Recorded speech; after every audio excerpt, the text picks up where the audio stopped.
Hi everybody and welcome back to my channel. I've been working on some jewelry. I wanted to make some hoop earrings. So I found this box of beadable hoop earrings over on Amazon. As you can see, you get quite a few pairs in there, and you get silver and gold. So of course, I'll leave that in the description box below.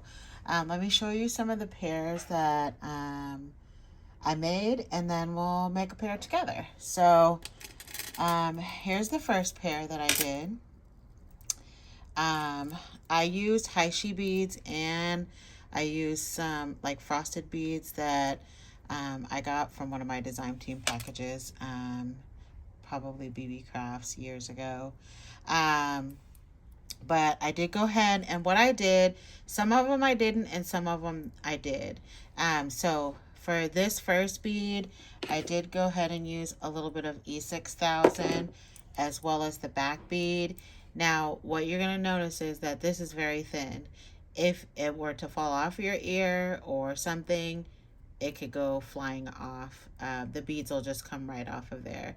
So I went ahead and did my beads. So I used some little gold ball beads, and I used some Heishi beads, and then I sandwiched in these pretty pink beads there. And then I did go ahead and add a charm in there. I did like a little dragonfly. These charms come from, it says johnbead.com. So I have a couple different ones, but for this pair I did go ahead and put these cute little dragonflies in there. So I did not put glue everywhere. I just literally put it on the front bead and the back bead, and that's it. I thought that would be sufficient, because this is the one I'm most concerned about, is the front bead coming off, because again, the beads would slip right off of there. But I love the look of that. Super, super pretty. So that's the first bead, excuse me, the first set. And then I did these and this like really pretty eggplant purple. And then I just made my pattern with the Heishi beads again, because I filled up the whole bar this time. These are the only ones I glued, and I did glue in between and on the bar on all of these, including this one. And then what I did is I put an earring backing on there, and I just did that for it to dry, so that will be removed once I'm ready to use it. But and I intermixed that with some gold flat spacer beads and some of the balls. So I love how that came out. Super pretty. I love that eggplant color. It's very pretty. Then here's another set that I did. Again, I used some Heishi beads and did the same thing. I only put the glue here since I beaded the whole thing. And then I just intermixed some of those frosted beads as well as the Heishi beads. And then here's another pair that I did. I just intermixed two colors and then some of the little flat beads. See, I've already taken off the stoppers there, so, and it doesn't move because I glued all of this whole little section there on both of these. Oh, this one is still on there, but it can be removed because I did these ones yesterday. And then I did these, and you can do glass beads. So I did some glass beads, and they're like a two-tone, like almost like a champagne color. And then I used some actual spacer beads in gold. And then for these, I put a little heart charm in the middle as a little dangle. So I love, love, love these. Super pretty. I like more neutral colors. I am going to share some of these because I did make a whole bunch of pairs, and then I'm going to make one with you guys today. So this is like, I mean, it can't be any easier than this. And again, I only glued the back bead and the front bead with a bit of the E6000. So, and I wanted to glue it. So how I determined, because the earring is going to sit this way. So I wanted the beads to be in the right position. You could bead the whole thing, but I didn't want to. So I stopped it, you know, kind of based on where the front would be.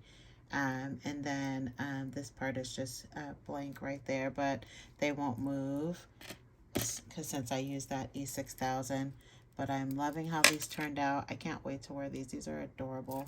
So that's the next pair, and then I'm going to push this up a little further, and then let's just go ahead and quickly do a pair together. So I already laid out my pattern because it makes it go lots faster for a video. So I already checked to make sure that this was flat enough. So again, if this little piece right here, because that's kind of like the connector piece on a pair or two of them, I just took my flathead ones. Don't use the ones with the teeth in it. And then I just kind of went around that little area right there just to make sure that it was flat enough for the bead to pass through. Because like I said, with real glass beads, you know the hole is only so big. So I made sure to do that first. So again, super easy to bead these. And I already checked and made sure that that they would fit over the hole, so shouldn't take but just a second. I love quick and easy projects, don't you guys? Just super fun and easy. Let me find the hole. You know I can't see and I have my glasses on. So the pattern I'm doing is gold, two big ones, or two of the glass beads. Then the next section is going to be a little bit slightly larger glass bead. We're going to do two of those. All right, and then this is where I'm going to put this really cute little pink butterfly charm. So I'm just going to loop that right on in there. And then I'm going to do two more of the larger beads. I hope I like that because I didn't actually put it on there. Yeah, it's fine. Have the little bead showing, the little butterfly. And then we're going to do a gold bead. Oops. And then we're going to do two more of the smaller of these really pretty glass beads. And I think I got one of these mixed in there. Yeah.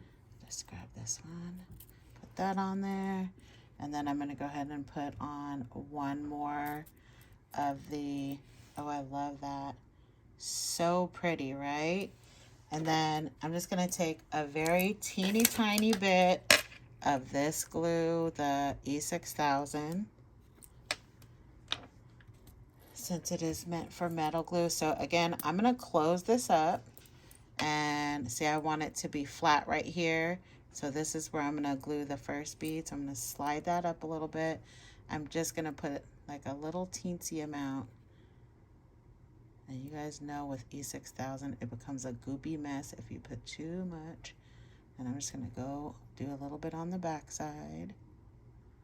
That's about enough. And then I'm going to slide that down onto there and make sure that it makes a nice little connection. Then I'm going to do the same thing on the back side. I'm just putting a slight, and it's okay if it moves a little. See, that gets so goopy. You don't want a lot. You just need a very little bit to kind of put on there, just so that bead stays in its place and doesn't go all over the place. And that's it. And that's all I did to create them. Let me scooch it closer together because I don't want it to be a big gap. And I don't want glue hanging out. So once you do it, you want to kind of set it down and let it set. So that one's done. And then that glue will dry on there. And then let's just do the second one really quickly. Super fast, right? So I'm going to do this. And then we got two smaller beads. So I like to figure out my pattern before I go, because if it goes wonky, then you have to undo it. So I like to kind of think about what I'm going to do. If I can find the hole with my long nails. And see, here's one that is not all the way flat. So I'm going to take this little flathead and just where that little joint is. I thought I checked both, but maybe not. And I'm just going to flatten it out from all the angles so that I can make sure that the bead can pass over it. Let's see if that did the trick. Hopefully. If not, I'll have to grab a different one. Okay, there we go. Nope, still not passing. Give me a second. Uh-oh, sorry guys. Let me see if I can do it over here. Maybe I wasn't pressing hard enough. And hopefully I can get it. No, it's not gonna let me do it. Let me get a fresh one and see if I can make some magic happen. Give me 2 seconds. I'm just gonna grab a new hoop and see if this one's any better. Let me see. I just want to make sure that it passes before I settle on this one. Nope, it's not. And you have to be gentle because it can. I just broke the other one, so you have to be kind of gentle when you're squeezing it. Again, this is only in relation to glass beads. Let me see if I did it.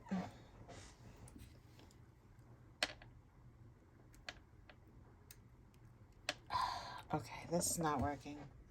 Okay, I've gone ahead and put the beads on the second one as well. So the last thing that we have to do is put a little bit more of E6000. And I'm sorry if it's not focusing. Focus, focus. It doesn't like me today. So I'm just going to put a bit more of E6000. Gosh, it's not focusing. I hope you guys can see what I'm doing.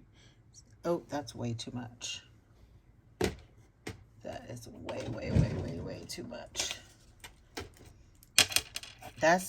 I usually get the small bottles of E6000 for this very reason. Because it just gets super goopy. And even that's too much. So I'll scoop a little bit back off with the handle. Or with the, oops, sorry guys. I don't mean to move the camera. And then I'm going to use my finger because I don't want all that glue on there. And I'm just going to slide that down. Let me wipe my finger off. And then it's finished. So now I have my now I have my 2 little earrings that look identical with the cute little butterflies hanging from the center. But I'm going to put this down because I want it to dry and stay nice and firm on here. And give that E6000 a bit of time to dry. So thank you guys so much for stopping by. Take a look at my little tutorial and the jewelry that I made today. If you have any questions, please leave it in the description box below. And of course, check the description box below for any of the products that I used today. And don't forget to follow me on my Instagram channel, which is SassyBlingyMe31 if you're not already following me. And of course, as always, if you have any questions, please leave it in the comment section below. And you guys have a great Sunday, and I will talk to you guys all soon. Have a good day. Bye.